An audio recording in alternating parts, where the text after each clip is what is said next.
Angelo Ramazzina, un commento sul derby Veneto perso da Civette per 4-2. Stasera faremo contenti quelli che vedono sempre il bicchiere mezzo vuoto, perché dell'Ale che visto stasera c'è poco da salvare.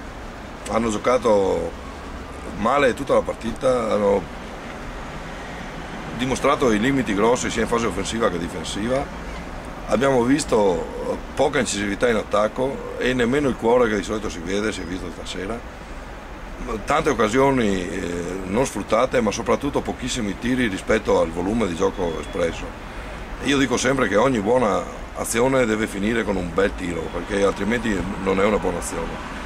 È una squadra veramente poco incisiva, poco concreta, molto fumosa, involuta. A me non è piaciuta per nulla dall'inizio alla fine della partita e non è il risultato, io giudico la prestazione che è diversa.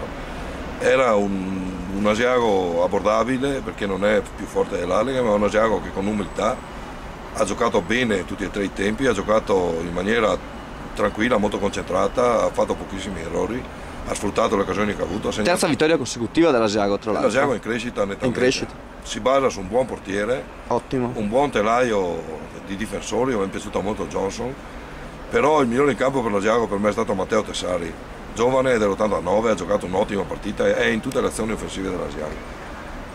L'Alega purtroppo è in una fase discendente e lo vedo a metà del guado, al momento non è né carne né pesce, o tira fuori qualcosa di diverso da quello che ho fatto vedere stasera o chance di arrivare ai quarti non ce ne sono. Grazie Angelo. Grazie a voi.